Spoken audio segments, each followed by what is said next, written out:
Hello everybody, my name is Barry Johnson. Welcome back to another edition of Studio Doc. Well, today I'm going to cut straight to the chase because this is just an announcement I think should be important to those of you who are on the UAD Spark subscription plugin plan, and for maybe those considering it. Today, Universal Audio announced Apple Silicon support, native support for Apple Silicon for UAD Spark plugin bundle.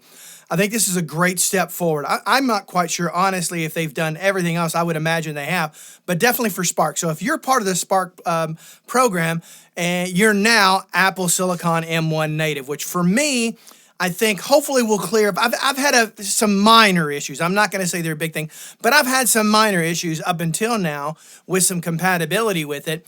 Not enough, to be honest with you, to even complain about. But I'm very confident at this point with this rollout, we're going to get some smooth sailing, hopefully some even more efficiency out of their plugins, which are already pretty good, but they could have used a little bit more optimization when you're comparing them to other native plugins. You don't tend to get as many with these as you do others, but that's kind of a moot point at the end of the day because you can certainly get more than you'll ever need on a particular session, assuming you have a reasonably powerful computer. And so for me, that was an exciting thing. But the most important part of this new upgrade to Spark, I guess one's a compatibility, not really an upgrade.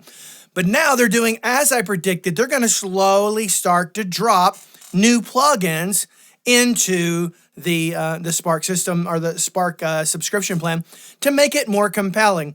Because as of today, the pricing for the quantity of plugins you get is not even remotely close to being on par with others from like Slate or McDSP or Plugin Alliance / Brainworks and that kind of a thing. However, the plugins that you get with all of those other plans, not all the plugins are rock solid, okay? Some of them are older, out of date, so that's to be expected somewhat, okay?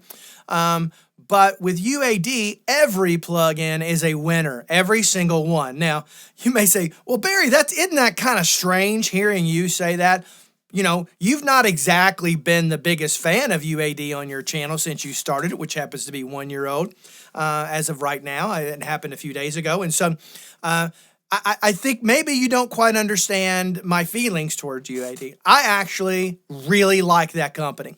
I think historically throughout time, they've been outstanding. My only complaint with UAD during that time was they sat on their laurels too long. They just sat and laid back and milked their technology.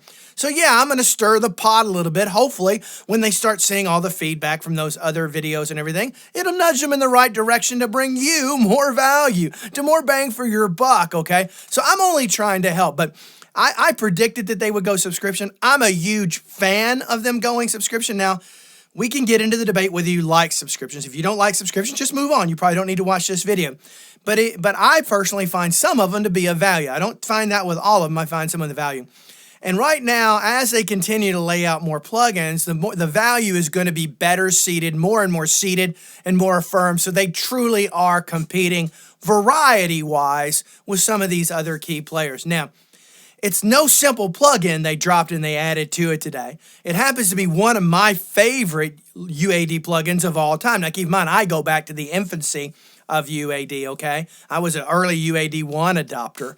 And that's their Pultec EQ. From my experience, I think the UAD's Pultec EQ is the best Pultec EQ plugin available. That's my personal opinion. You may disagree with me, but I will be doing a video comparing them to other Pultec EQ emulations. I will be doing that, but theirs is absolutely outstanding. I love it, love it, love it, and I will be using it on every mix. I love a Pultec on my mix bus. I think it opens it up and sounds fan-freaking-tastic. Love it, love it, love it. Okay, so for all you Universal Audio fans, whether you're DSP or Spark, this is good for everybody. Now, please, all you folks that are still in the DSP world, I know you kind of don't like this whole Spark thing because you feel like you're losing some of your investment, but no, there's no way. I mean, you still have the ability to record with no latency through DSP, and that's something that any plugin in Spark is never going to be able to give you. If you're still on an older computer, there still is need for that.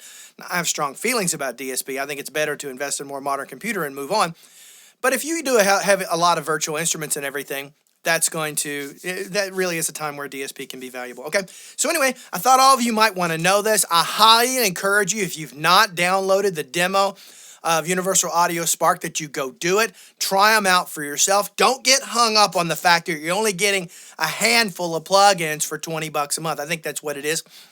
Don't get all wrapped into that. Oftentimes, quality is way, way, way better than quantity, okay?